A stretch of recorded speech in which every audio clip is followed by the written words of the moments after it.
Man, I just got off that live, right? And I noticed like a segment of Benny Johnson popped up.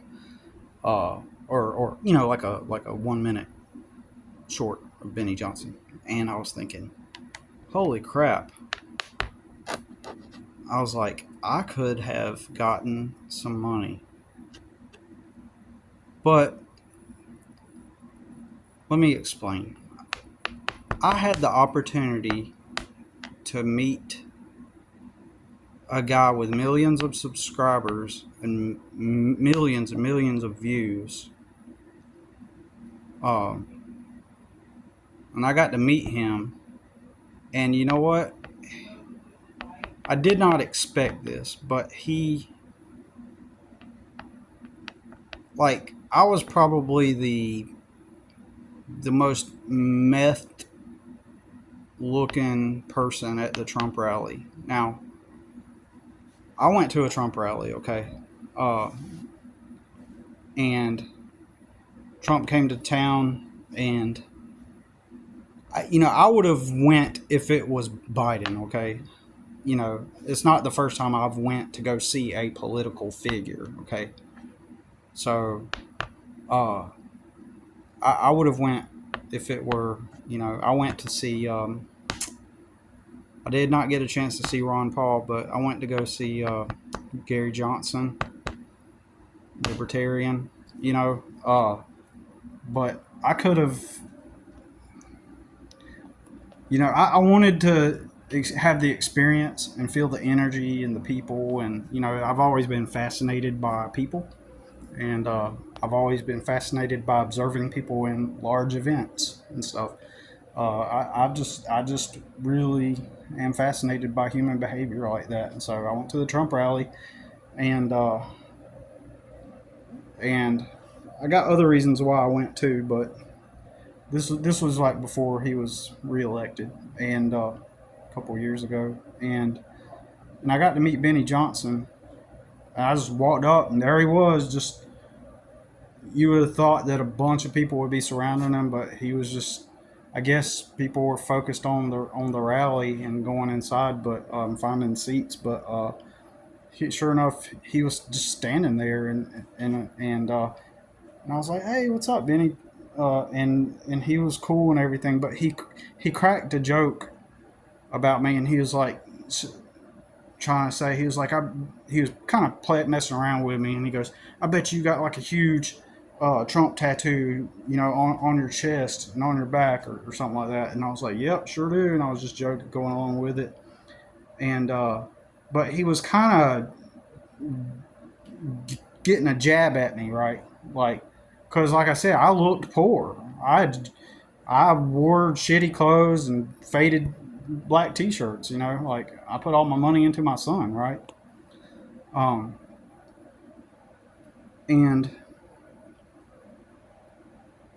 you know, so I follow Benny Johnson. I follow other people too. You know what I'm saying? I try to see different views and angles. So uh, and he seems like a cool dude, right? And when I met him, he was pretty nice, uh, but he did kind of make like a pun at me, as if to say, um, as if he were trying to say that I was like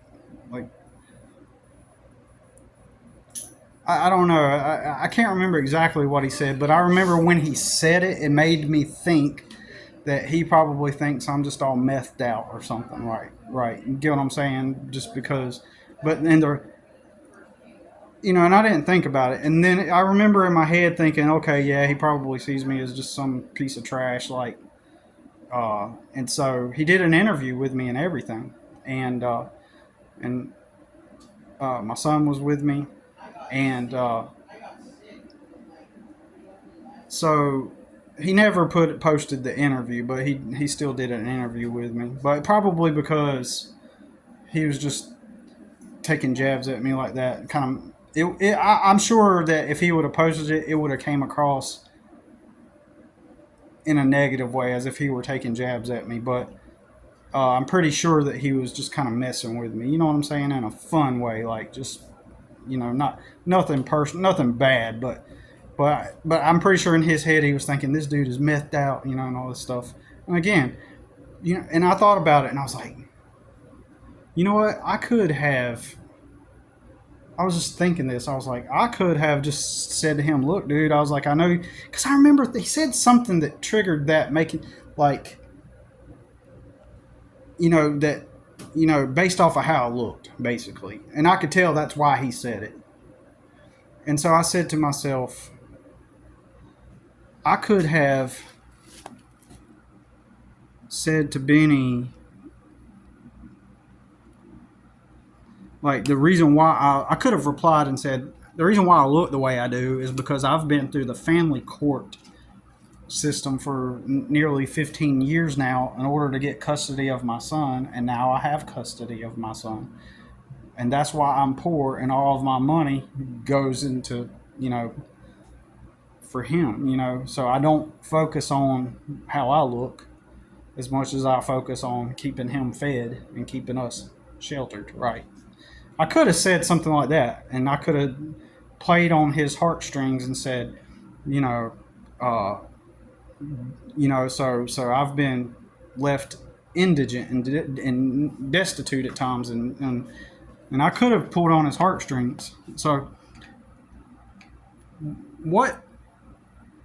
And I was just thinking, like, if I would have done that, if I would have just said, well, the reason why I look like the way I do, I know you're probably thinking that, because he was just said something about I probably have tattoos underneath my shirt, and he was kind of making me into a certain kind of demographic stereotype, uh, and almost I don't want to say that that was his intention, but almost as if he one of those situations where a person makes fun of another person, but that other person is not aware that they're actually making fun of them. It was kind of like that, like, and in that moment, I vaguely was like trying to decipher if he was just actually okay. I wasn't trying to decipher it. Like in the past, I have been. People have talked at me like that because of the way I look.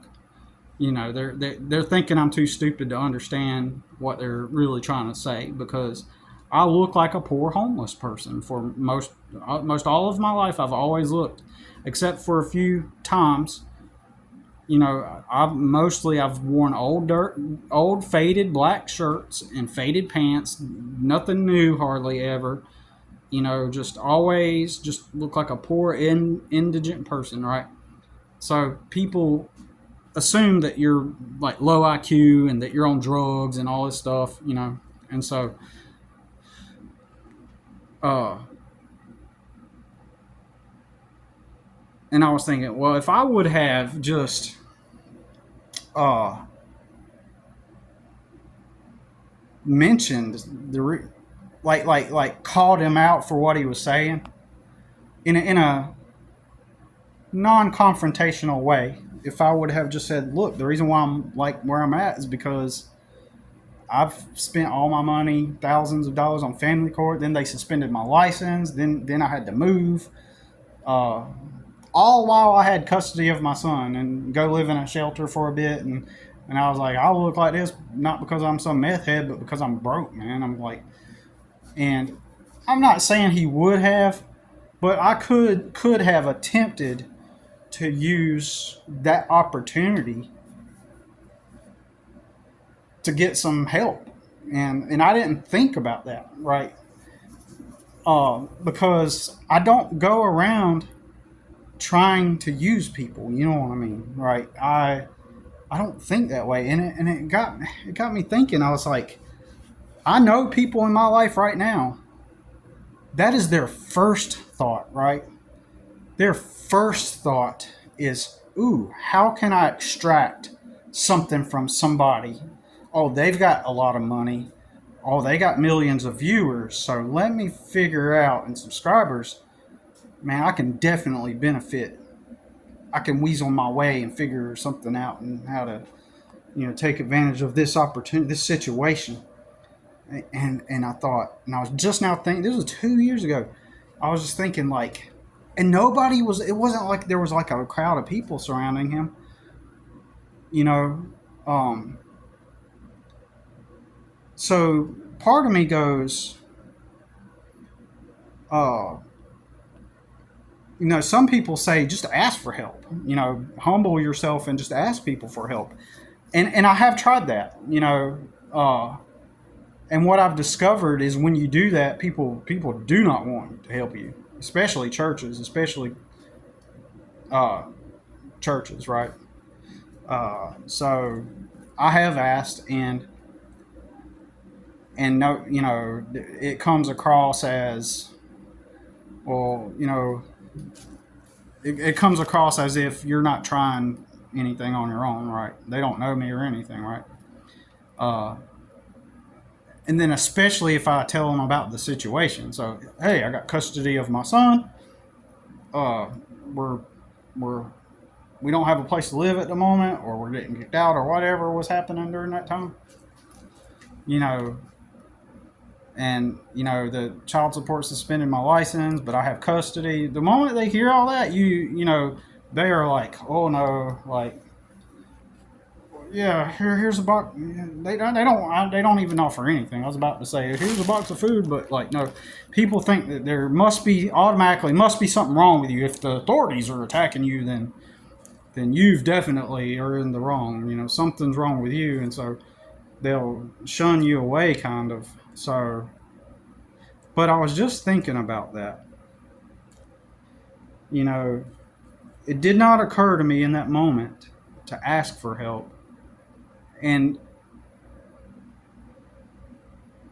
it did not occur to me in that moment to that, hey, here I am in front of someone that's probably they got millions of views, millions of subscribers. I'm pretty sure that they got a lot of money, and it did not occur to me to think, like, how could I take advantage of this situation?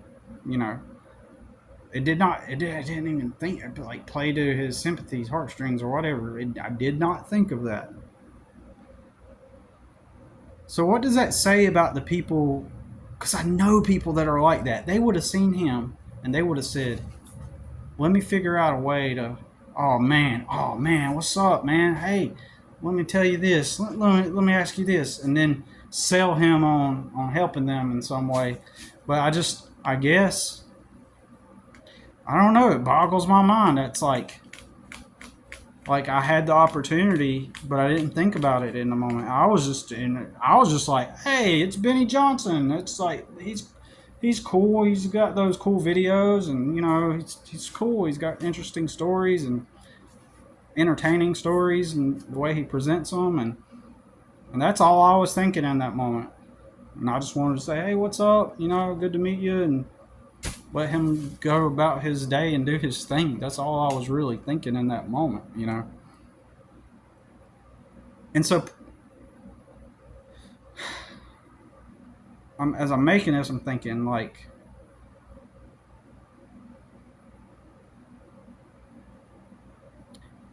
is that a scarcity mindset on my part? Or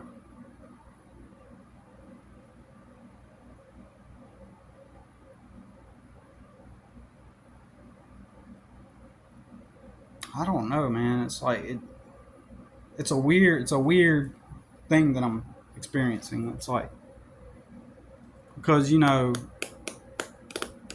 when your reticular activation system is pointed towards solutions, your brain will come up with more solutions. It'll come up with um, so if your brain is oriented toward a more solutions focus, then your brain will begin to notice more opportunities that you didn't see when you were not focused on solutions.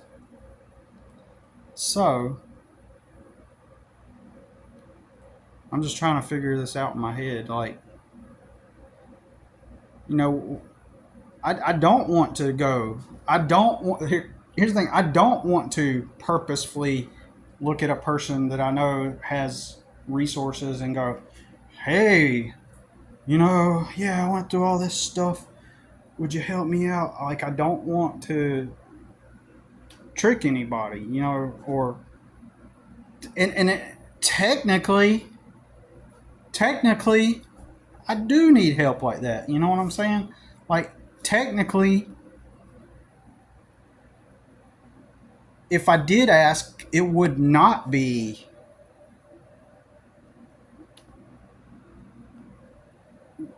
coming from a place of just trying to use them. It would be like a legitimate, hey, can I get some help? It would be a legitimate. It wouldn't be not legitimate. Um, so if somebody would help me out, then it would be like I legitimately do actually need help. Like, I do need help, even if I were to go work at a warehouse for somebody else, or a landscaping business, or wherever. Even if I were to go work there and get myself on a regular schedule, I would still need the help, right? Those jobs alone, and as I always did for 20 years, I'd always get part-time jobs and jobs on the side, right? Do my full-time job, then my part-time jobs. Even if I, for example, tomorrow's Monday, if I went to a warehouse tomorrow and they said you're hired on the spot, and I started working tomorrow, and then I decided to get like a part-time job at, I don't know, Wendy's or something,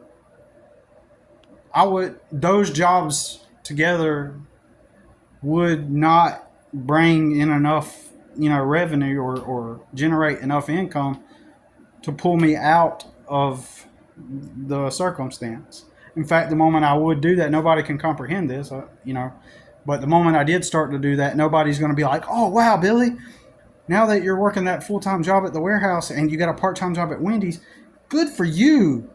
Let's figure out how to help you out.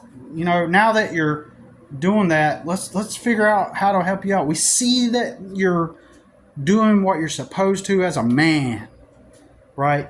We see that you're doing that. Nobody's coming to help me after if I were to go, because remember, in the collective consciousness, the act of clocking in at some facility that has a logo on it, that's real work, and that's the solution. That's going to help you rise above your situation.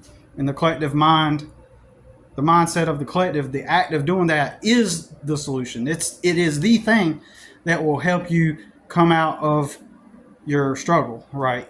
And if you just keep persistent with it and work hard, then that hard work will pay off, and then you will rise above your situation. If you just got to stay persistent with it, because you knew that one single mom that had 4 kids who also went to college and bartended and did all this stuff, because she did it, then you can too, right? And so they'll use other people's outlier stories. Then you later find out, oh, well, that same woman with the 4 kids who went to college and bartended, they omit like all the people that came and helped her along the way, and the fact that she got to live with her mom for free with no bills, right? They'll conveniently leave out all of the variables that placed her in a position in life that would support her ability to be able to work the bartending job, go to school, and have 4 kids. Why did she succeed? Because mom was taking care of her that whole time for free. She didn't have to support a roof over her head while she was doing that. So that's an example that I always give, because I know somebody like that, and that's exactly what they did. They lived with their mom while they went bartended at night, 4 kids, and went to school until they can get a degree so that they can get their career started. Because why? Because they had tons of help. So, and to make it even more simple and clear,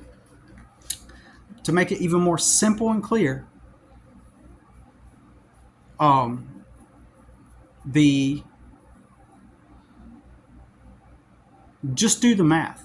Just do the math, right? Okay, if tomorrow I started at a warehouse job, Monday morning, I go and apply, and they say, why don't you start, you can clock in at 10 a.m. I go in at 8, apply. They say you're hired, and I start at 10 a.m. and I work my 40 hours, and then tomorrow afternoon when I clock out after 5, I go apply at Wendy's, and they say, sure, you can come start working.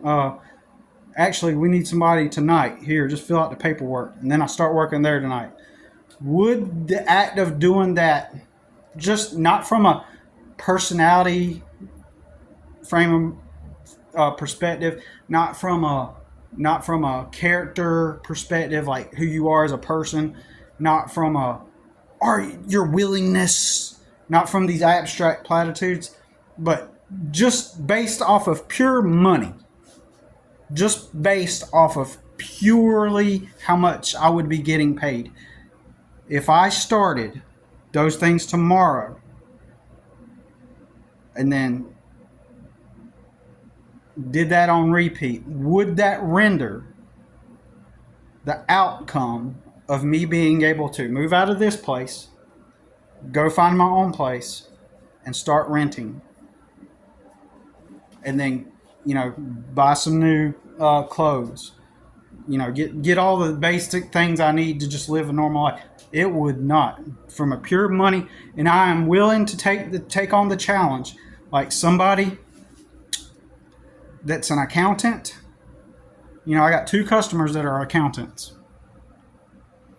Seems like I had somebody else that was an accountant. I have at least 2 customers in my landscaping business that are accountants, and I've been wanting to ask them, because a couple of weeks ago in my notebook I did the math on how much it would take for me to leave here and go, because I rent here, right? I rent here, but I need another place. I need another place where I can go live, because I struggle. I don't make enough staying here. It's too much. I'm constantly behind, constantly in the negative. Well, not constantly in the negative, but at times I'm in the negative, right? And it's a redundant cycle here where I live. But I have to get out of here to improve myself, right? I have to reduce my bills and expenses, or come into some good money, right? Or a change in circumstance, or find another person with a property that would be open to hiring a part-time gardener, landscaper, in exchange for some kind of rental deal or agreement similar to how I have here, right? So I would need it's actually really, I know I'm in this video I'm making it sound so complicated, but in reality it's actually really stupid simple. It's like so stupid simple. There needs to be that amount of money that I wrote that it would take for me to move out. I need to be able to get a job and a part-time. I need to be able to get a job or some jobs, work, or grow my business, or some way, some form, somehow. I need to be able to get enough money up so that I can move out of here and have another place of my own without this situation. So in order to do that, I need that amount of money that's written on the notebook. So if I were to go start tomorrow and clock in at the warehouse and go to Wendy's and work part-time at night, would that set me on a trajectory for achieving the goal of having that amount of money? The answer is absolutely no. It would not render that. What would happen is, if I were to remain here, right, assuming that I would remain living here, and I got the 3 years from now, I would still be here with no money in the bank, with virtually nothing. I would stay living here. If I were to work those 2 jobs and then maybe some side jobs, it would not render a quantity, a numerical amount to bring me out to where I have my own place, right? So that's why I keep saying I'm going to go live out of a vehicle for a while, as soon as I get the opportunity. In a few months, my temporary goal is to temporarily live out of a vehicle so that instead of putting my money into this and not getting ahead, I can live out of a vehicle. And then instead of paying all the money that, I have to pay to sustain myself here, I can go and live out of a vehicle, and I can take that money that I make, instead of putting it into here, I could put it in my pocket or in my bank account. And then I can take some of that money and invest it back into my business. I can actually get some new clothes. I can actually get caught up on some things like vehicle repairs, but I need to get out of here. So working at the restaurant and at the warehouse together will not render. It's so stupid simple. The math, so the warehouse is going to probably start me off between $13 and $17 an hour. And then Wendy's is going to pay like $15 an hour. How many hours are they going to give me though?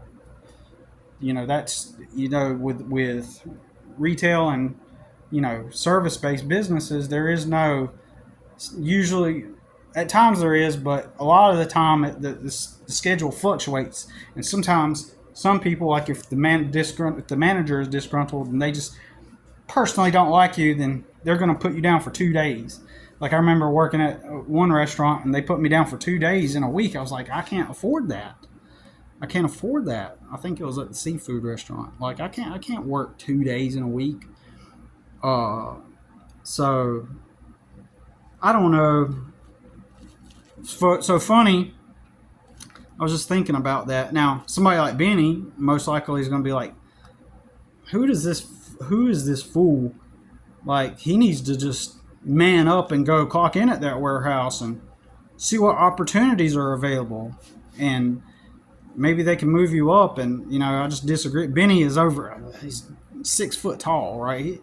I think he's 6 foot tall, but he appears like he's 6 foot tall, right? 6 foot 6 inches tall. He maybe it's his vibe and his energy, but he seems like super tall to me. Like, I was surprised to learn that he was 6 foot tall because he seems like way taller than that. But 6 foot tall dude and pretty charismatic acting. Like a guy like that, he could just smoothly walk through life practically, right? Looks and height have a huge impact on how, and pre-existing socioeconomic status. Like if you're middle class or upper middle class and you're tall and you're relatively good looking dude, you're just going to be like, I mean, this has been proven through studies, right? That attractive people, and if people are already at an advantage, they're more likely to occur more opportunity and stuff. But if you're some poor short dude that's just like looks like he's like from a like some small town meth culture, then you're immediately going to be met with skepticism, with negativity. People are going to be brash towards you. They're going to be frontward negative towards you until they figure out that you're not a threat. That's just basically how humans are. So it's just a totally different dynamic. And I just disagree because I did work the warehouse jobs and the landscaping jobs at these companies for 20 years, for other men, for a combined 20 years, 20 plus years actually. And each time I remained poor. I was never able to afford my own room until I started working for myself. Weirdly, eventually I got my own customer base up. And then I was able, even when my car broke down, even when my truck crashed and I was driving an old Buick and it broke down, because of the act of creating my own social circle, even if it was a business social circle, it allowed me the ability to finally rent a room for the first time, from somebody, So that tells you everything right there. The fact that I was finally able to actually rent a room from somebody was everything. Like that I was like, I finally have my own room. And I was like, I was right. Working, clocked in at a warehouse, no bedroom, living out of a truck. Work for myself, got me a room now. How simple is that? So even now, why do I have this place right now? Because I started working for myself. I'm able to have the flexibility to keep up with everything here. So, you know, I don't quite comprehend how people can't comprehend that, because when you're caught in at these warehouses and other jobs, you're waiting on them checks. That's the issue. You're waiting on that money, and you run out of money before you can. For the next problem that comes up, you need to be constantly near every other day. You need to be getting cash in your pocket to be able to get ahead. It's hard for people to comprehend those dynamics. It's hard for people to comprehend how, when I'm working for the warehouse, clocked in, I don't have a bedroom to go to at night or a place to live. But when I'm working for myself, I have a roof over my head. It's simple math. It's like one job pays more than the other. Now, technically, when you do the math, I make about the same as I would if I were working at the warehouse, except I have the flexibility, so it evens out. So it's the flexibility that's keeping me afloat and able to retain a home, or I don't even call this place a home. I call it a dwelling. It would be a great thing if I can just finally get ahead. But I know. But anyways, like, I'm just trying to think, like, how how can I move forward? In that regard, I'm lucky. I got some customers coming up this week. 2, 3, 4, at least 4 customers this week, and I got a property that's going to be 2 days, and then I got a lawn to cut, and then I got another property I weed eat every 2 weeks, and so I'm pretty sure I'll have at least 4 customers this week, and so that will help out a little bit, given that it was 19 days total of rain that we had. 19 days, and that really just threw me out of commission, right? Really knocked me back a good bit. But anyways, I was just thinking about that. Like, I could have just said to Benny, I could have been like, well, hey, I know it may seem like when he made those puns, I could have leveraged that opportunity and said, well, the reason why, but, I'm just not that type of guy. I'm not trying to take advantage of people. You know what I'm saying? I'm trying to live honestly. It's not my intent. I want to do, and maybe that, that's my problem. That is my problem. I see a lot of the people that have succeeded, they have not all of them, but a lot of people in my life got really lucky. The majority of people in my life, when I say they got lucky, they got super lucky. Like, luck just happened to them. Like, that lucky life just happened to them, right? People in similar situations as me. That's a fact. They didn't go out and work a bunch of jobs and then get out of poverty. No, they met the right person, or they got lucky somehow. It's unbelievable. It seems like a statistical anomaly, the amount of people that I've known throughout my life that literally they just got lucky. None of them were taking jobs most people won't, like I did. None of them. I can't think of anybody. Right? Everybody got lucky. Or what was I going to say? But I have known some people that's what they do. They kind of buddies with each other. They're kind of loosely connected with each other, and so they're scamming people. But they got it slightly better than me, because of that. Because if they would have been in front of Benny Johnson, they would have been like, oh, let me figure out an opportunity. Let me see how I can extract. Maybe I can get Benny to feel bad for me, and and offer to, and I can offer to get him to pay me some money or something like that. I see, that's the thing. I don't know how their brain works, And it seems like, I'm not saying I want to go to that side of things, but it's almost like,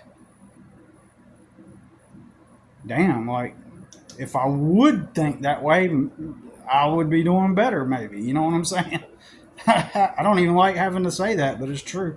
Anyways, I don't know. I'm just rambling. Um, you know, hope that makes sense. And y'all talk to you later.